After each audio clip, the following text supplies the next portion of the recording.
Namaskar, bonjour à toutes et à tous. J'espère que vous vous portez bien. Il est tôt, il est 7h14 du matin et je vous fais une vidéo. Je me suis couché relativement tôt, donc je me lève relativement tôt. Je me présente Ubuntu, ce qui signifie j'existe parce que nous existons. Ubuntu est un mot d'origine d'Afrique du Sud. Je ne sais toujours pas de quel pays c'est. J'ai appris ça récemment que c'était d'Afrique du Sud. Pour ceux que ça intéresse. Dans mes vidéos, je traite de spiritualité la plupart du temps. En fait, exclusivement de spiritualité. Par moments, je partage mes poèmes que j'écris à mes heures perdues.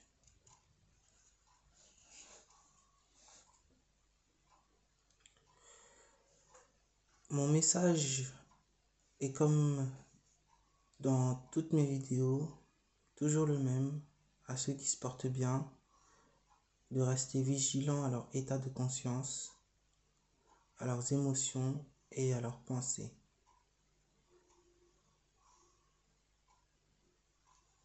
Et à ceux qui se portent moins bien, mon conseil est de ne pas se décourager et de ne pas relâcher l'intention, cette pression que vous ressentez en vous quand vous recherchez la vérité. Car en réalité, cette intention, c'est vous-même que vous êtes en train de chercher. C'est vous-même qui êtes en train de travailler. L'intention est similaire à votre nature. L'intention, cette force qui cherche en vous, est tout à fait identique à vous-même. C'est vous-même qui faites les efforts. L'effort est votre nature même. Voilà, une petite piste de méditation pour savoir à quoi vous accrocher. Parce que j'ai donné un exemple hier en discutant sur Twitter. Un enfant s'agrippe au bras de sa mère dans une foule de peur de se perdre. Eh bien, l'individu, intérieurement, s'accroche à son mental comme un enfant s'accrocherait à sa mère, vigoureusement, de peur de se perdre. Car c'est la seule chose à l'intérieur de lui qui se manifeste et c'est par elle qu'il appréhende le monde. Donc il est tout à fait naturel de s'identifier au mental. Mais ici, j'ai une bonne nouvelle pour vous. Le mental auquel vous vous êtes accroché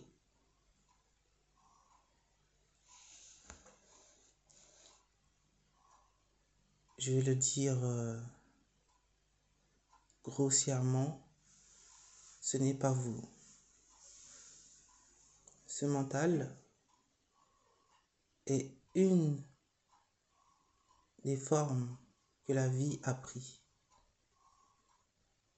Tout comme le goût, l'ouïe, l'odorat, le toucher, et respectivement la langue, la peau, les oreilles, la vue, les yeux, sont une forme que la conscience a prise. C'est ce qui nous permet d'entendre, de toucher, de goûter, de voir. Mais en aucun cas nous devons nous identifier à elles, car ce sont là des formes éphémères qui sont vouées à décliner par la vieillesse ou par la maladie.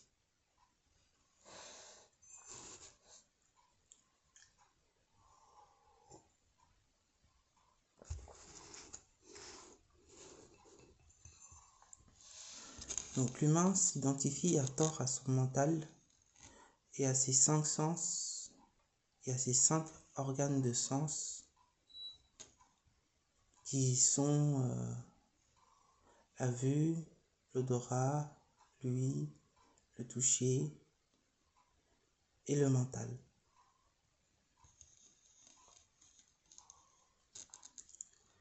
Et comme je vous l'ai dit, cette identification tire ses origines du fait que dans le corps, ce qui se manifeste le plus fort, c'est cette capacité d'appréhension du monde, à capter les choses et à comprendre les choses par le mental, par le biais de la réflexion et de la pensée.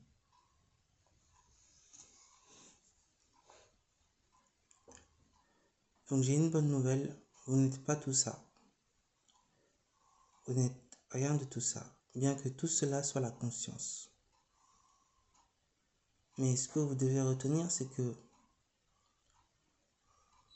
vous êtes le substrat, c'est-à-dire la conscience qui permet à la vue de voir, qui permet à la langue de goûter, qui permet à l'oreille d'entendre, qui permet à la peau de toucher et de ressentir les choses autour de lui, y compris l'air, la pression de l'air autour de lui.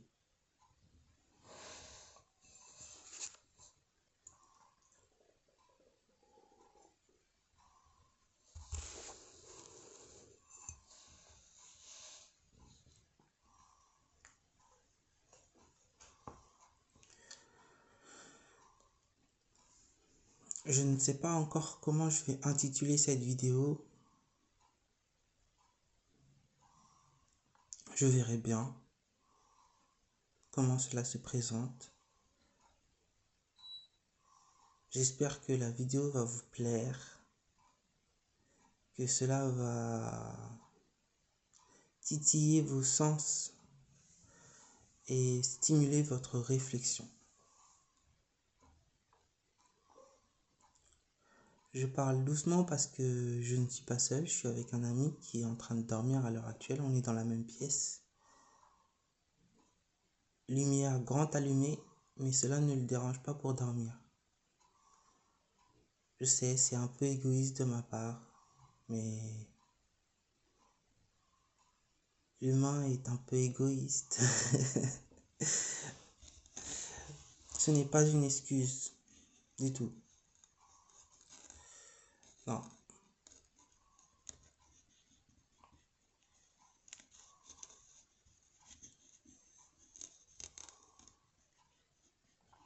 Que dire de plus? Une fois que vous avez saisi que vous vous êtes identifié à tort à vos 5 sens, que vous vous êtes identifié à tort au mental, vous atteignez instantanément à la libération. Et vous comprenez par conséquent que jamais vous n'avez été lié, que toujours vous avez été libre et que la liberté est votre nature, tout comme la joie, la félicité et la connaissance.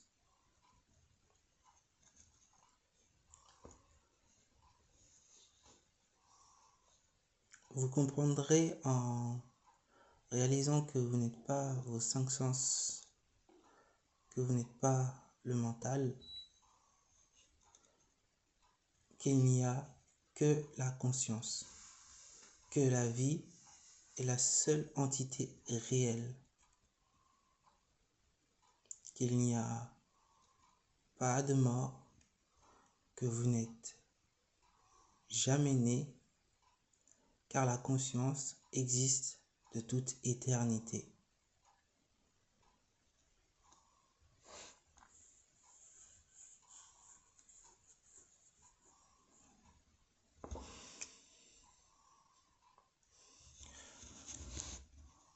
Vous saisirez tout cela progressivement, peut-être pas d'un coup,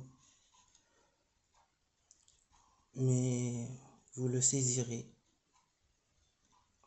Vous comprendrez que la vie est la seule chose consciente, que la seule chose réelle, que cette conscience est votre véritable nature.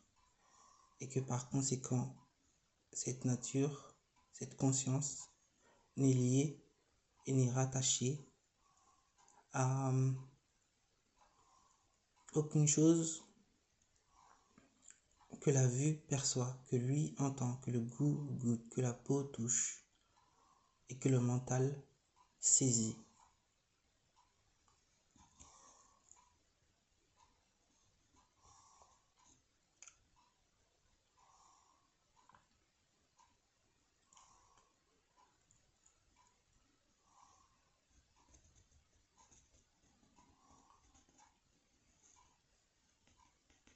Vous comprendrez que il n'y a toujours eu que la conscience, que tout n'a toujours été que conscience, qu'absolument tout, y compris aux cinq sens, le toucher, le goût, l'ouïe, la vue et le mental sont également conscience. Vous découvrirez que tout en vous, la vue, l'ouïe, le toucher, le goût et le mental, sont toutes de même nature, c'est-à-dire vibration et conscience.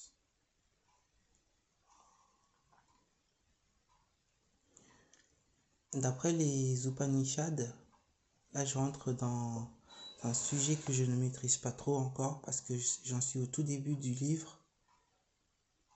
Et d'après les Upanishads, la terre elle-même ne prend forme que par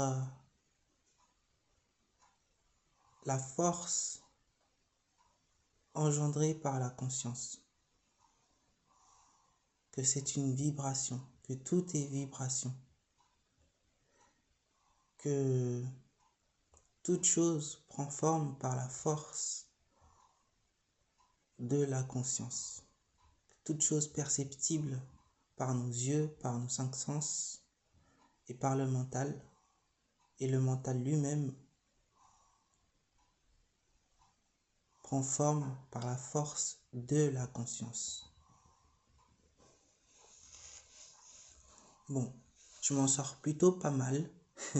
J'espère que les connaisseurs des sujets ne m'en tiendront pas trop rigueur. Mais voilà, je trouve que je m'en sors plutôt pas mal.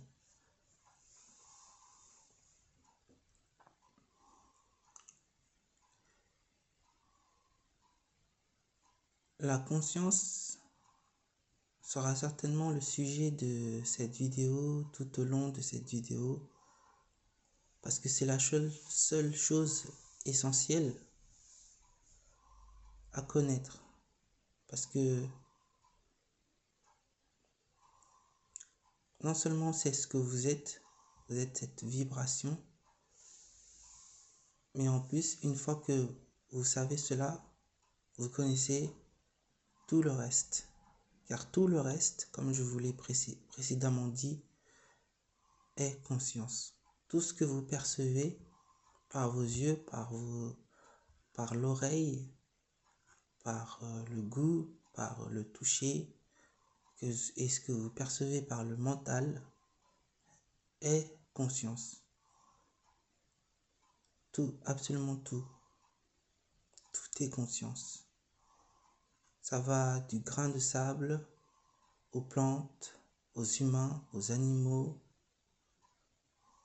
et aux grands astres que vous voyez dans le ciel. Le soleil, la lune, les étoiles, l'éther, ce que vous ne percevez pas,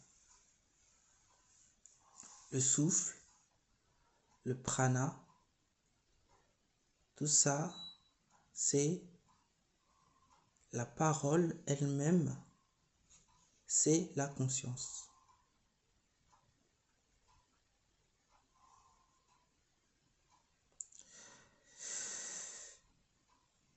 J'aimerais vous faire un développement scientifique,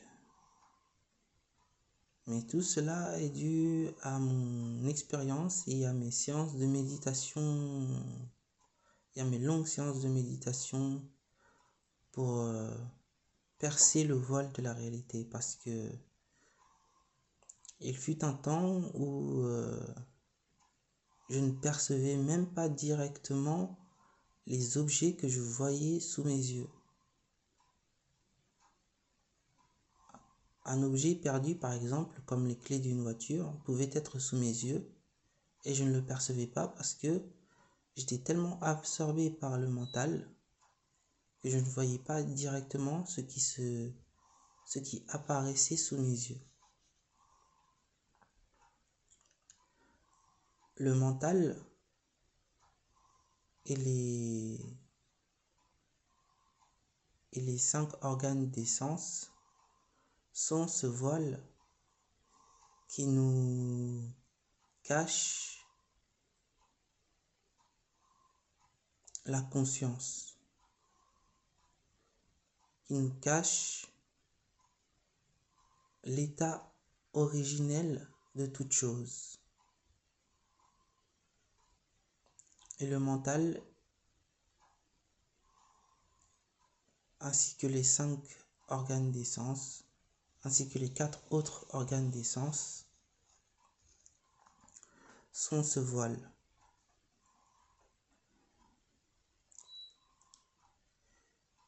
Et du coup, dans mon expérience personnelle, je ne percevais absolument pas directement les choses qui étaient là en face de moi, sous mes yeux, directement. Il y avait toujours une sorte de distance, de latence, une sorte de réalisation. Ah oui, je vois ça.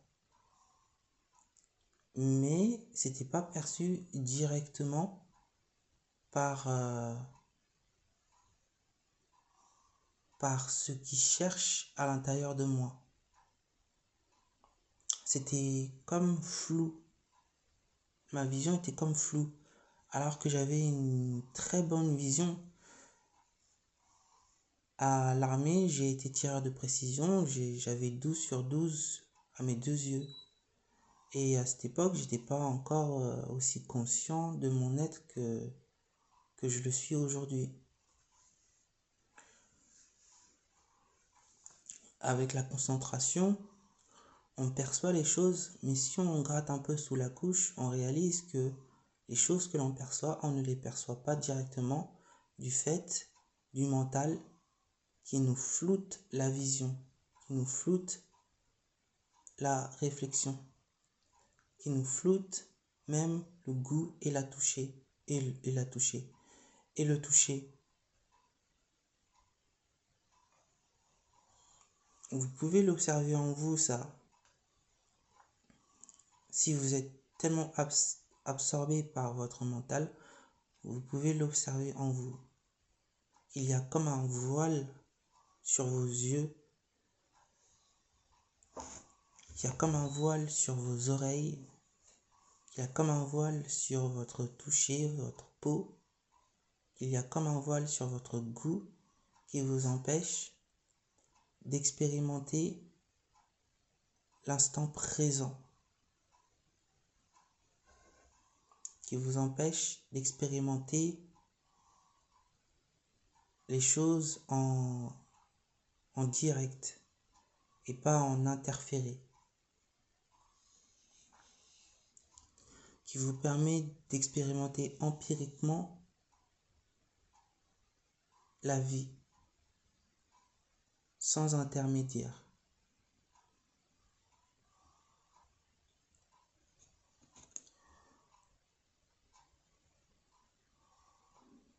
Sans intermédiaire, tout bonnement.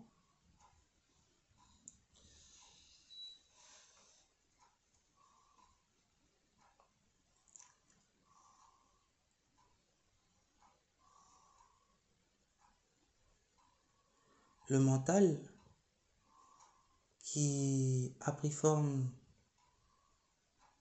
sous la forme des pensées, des impressions et de la réflexion est peut-être le plus gros, le plus grand voile qui subsiste en l'être humain.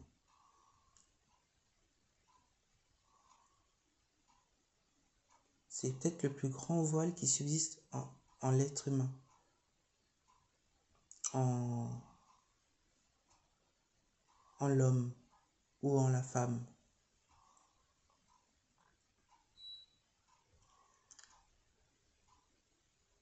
On est familiarisé avec le reste des 4 autres sens,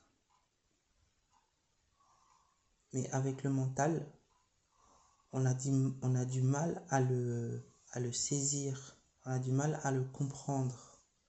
Or, c'est à travers le mental que l'on essaye de comprendre les choses, alors même que l'on ne comprend pas le mental lui-même.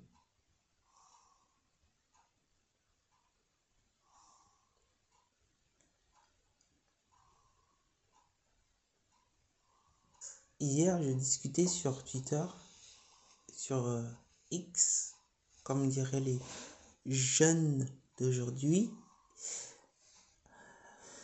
même si je suis moi-même jeune, mais je commence à faire partie des vieux, parce que j'ai 31 ans maintenant, attention, maintenant je suis un vieux. Une gamine de 16 ans m'a dit que j'étais vieux. J'étais mitigé entre être vexé et être ravi qu'on me considère comme vieux. Mais bon, voilà, petite digression. Mais sur Twitter hier,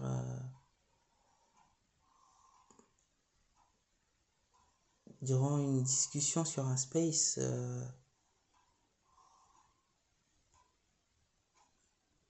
quelqu'un parlait de l'axiome général de la discussion tournée autour de l'identité. Et moi, j'ai donné une petite piste de réflexion.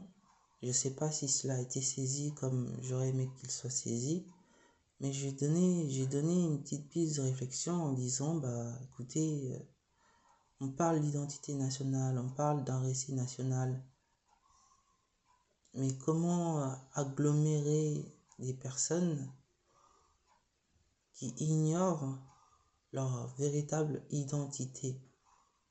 Comment construire une identité encore abstraite autour du récit national, alors que notre propre identité nous est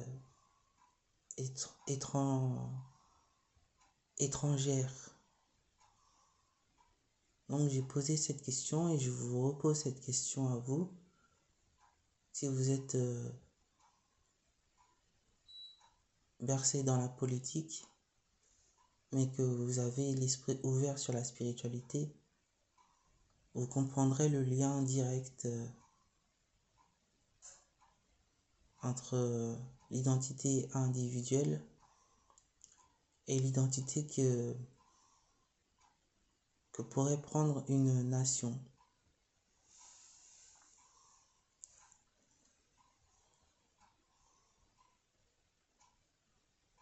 Savoir ce que nous sommes ne mettra pas fin à ce mode de fonctionnement de l'être humain, mais cela pourra améliorer nos relations, cela pourra amener à de vrais débats constructifs à l'avenir.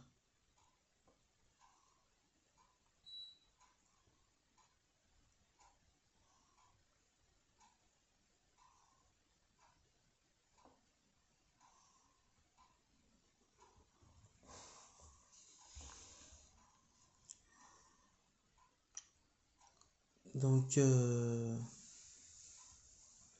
voilà, j'avais proposé cette petite enquête intérieure et il m'a semblé avoir été compris. Mais au fond, je pense que non. Même s'il ne faut jamais sous-estimer Dieu, jamais, jamais le sous-estimer. Il comprend tout. Le Seigneur comprend absolument tout.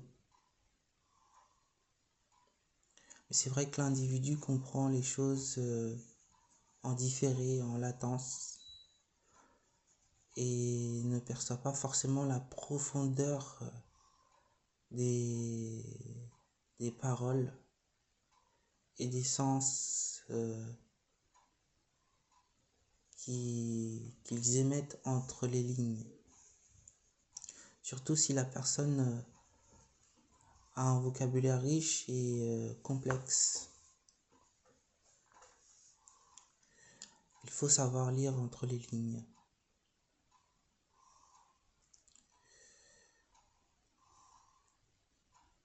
J'ai vu une vidéo sur le vieux sage qui parlait du fait que le Bouddha, est-ce que le Bouddha sauve des vies? Et c'est toujours en corrélation avec ce que je dis, hein.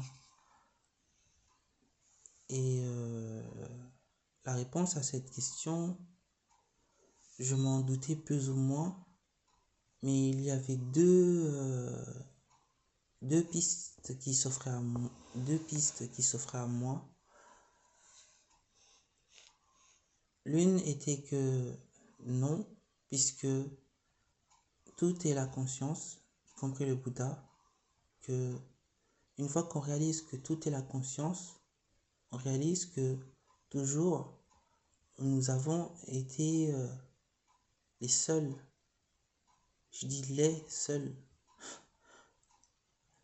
Je parle de l'humanité. Nous avons toujours été seuls. Mais ce qui est seul, ce n'est pas l'individu. Parce que l'individu et la conscience y est appuyée par elle. Mais ce qui est seul, qui est un, mais qui n'est pas perdu, je veux dire dans les directions de l'espace, qui n'est pas perdu, mais qui est seul tout de même, c'est la conscience. Sachant cela, que la conscience est seule et unique, eh bien, on comprend qu'il n'y a personne, qu'il n'y a pas d'autre que moi, que tout est moi, que tout est le soi, plutôt. Veuillez m'excuser. On constate que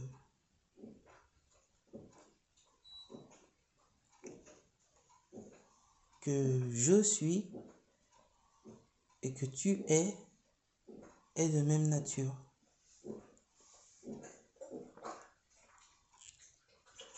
Et que donc, dans cet univers de pluralité, il n'y a que le soi, il n'y a que la pure conscience, et que donc il n'y a personne à sauver.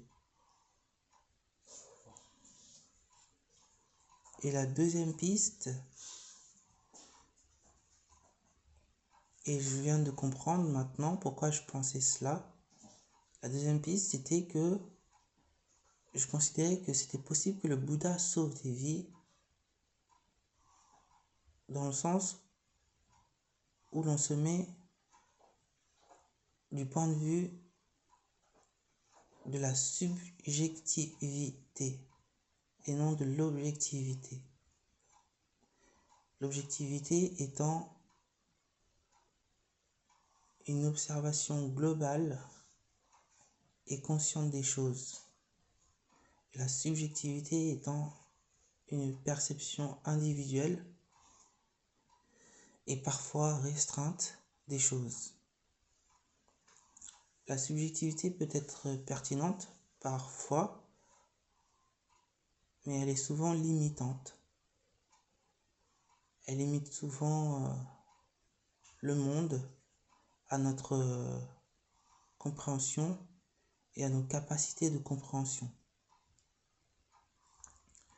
Du coup, je pouvais considérer d'un point de vue subjectif qu'il était possible de sauver des vies, sauver des êtres vivants, à partir du moment où l'on considère qu'il y a non pas un, donc la conscience, une et indivisible, mais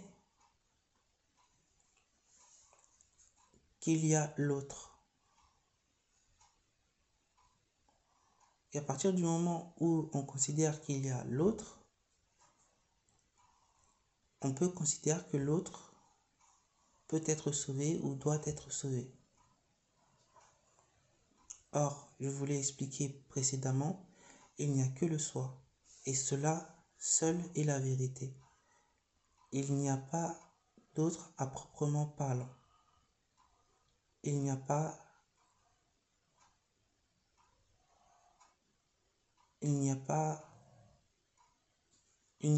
d'autre à proprement parlant, parce qu'il n'y a que le soi, que la conscience. Cette conscience-là, elle est imperceptible. On ne peut pas la percevoir par nos 5 sens. Que j'ai répété à maintes reprises dans la vidéo, qui sont le mental, la vue, l'odorat, l'ouïe et le toucher. Ce mental n'est pas compréhensible subjectivement, ni même objectivement. Ce mental est compréhensible à partir du moment où vous commencez à lâcher prise sur tout ce qui vous entrave.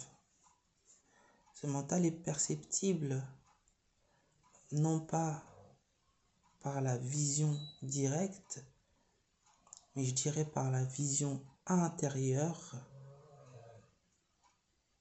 une vision plus subtile que la vision elle-même. Ce mental est perceptible par cette vision. Et cette vision subtile, c'est vous en fait. Cette subtilité de la vision, ce qui permet à la vision d'être ce qu'elle est, c'est vous. Et donc cet œil intérieur, que certains appelleraient le troisième œil, c'est vous directement en fait.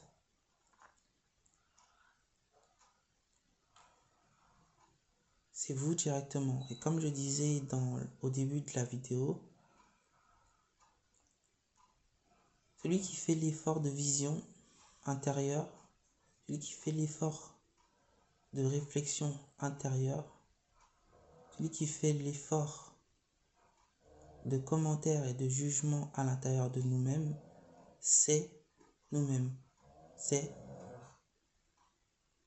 l'effort elle-même qui est votre nature. Et ça, Sri Ramana Maharshi le dit dans je ne sais plus quel livre que j'ai lu. Il me semble que c'est dans l'enseignement de Sri Ramana Maharshi, de la traduction d'une certaine personne, je ne sais plus laquelle. Mais voilà, il dit que vous êtes l'effort même. Vous êtes l'effort même. Voilà. J'espère que ma vidéo n'est pas trop longue. Que, comme d'habitude, je vais prendre l'habitude maintenant de dire ceci. Que le Seigneur vous guide dans cette vie, dans cette incarnation. Que le Seigneur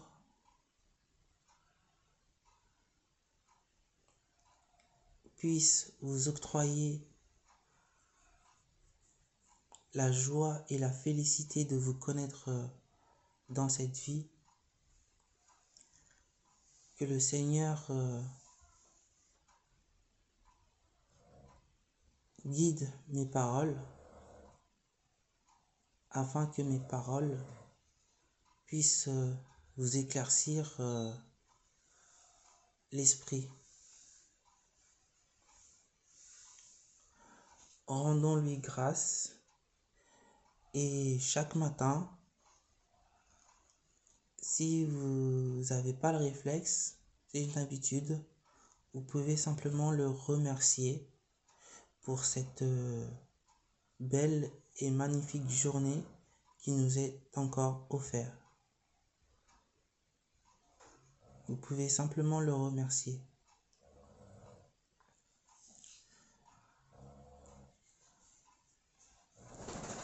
Une dernière chose avant de clôturer la vidéo. Souvent, quand on dit le Seigneur, on a l'impression qu'il y a le Seigneur et puis il y a nous. Mais d'après mon maître, que j'appelle Guruji, Georgie, que vous pouvez trouver sur YouTube, et avec lequel je peux vous mettre en relation, si vous le souhaitez, dit que ce n'est pas Ubuntu qui est le Seigneur, ce n'est pas le personnage, ce n'est pas ce carcan mental que Ubuntu pense être, mais que Ubuntu est le Seigneur, que c'est le Seigneur qui se manifeste sous la forme de Ubuntu, tout comme il se manifeste sous la forme de Justine, de Samaël, par exemple, ou sous la forme d'un animal, d'un végétal, d'un minéraux, d'un minéraux, d'un minéral. Je dirais d'un minéral, sous la forme d'un minéral. Tout est le Seigneur. Mais l'illusion voudrait que l'on croie à un certain moment que Ubuntu est le Seigneur, que Ubuntu croit être le Seigneur. Mais ce qui est le Seigneur, c'est l'ensemble de toute la création et non Ubuntu et ses impressions mentales. Je ne sais pas si c'est relativement clair, mais voilà, je voulais aborder ce point avec vous. Il n'y a pas du coup moi et le Seigneur, il n'y a uniquement que le Seigneur manifesté sous la forme de la diversité. Voilà, j'ai terminé pour cette fois. Que le Seigneur vous guide, qu'il guide vos pas, qu'il vous protège, qu'il vous couvre comme une mère couvre ses enfants, qu'il vous éclaircisse de sa lumière. Et n'oubliez pas, vous pouvez apprendre de tout le monde, mais tout le monde peut aussi apprendre de vous. C'est bête, mais on n'y pense pas, mais on peut apprendre de tout le monde, car tout le monde est le Seigneur. Mais vous aussi, vous êtes le Seigneur. Donc, on peut apprendre de vous. Ce n'est pas parce qu'une personne paraît différente, folle, écervelée,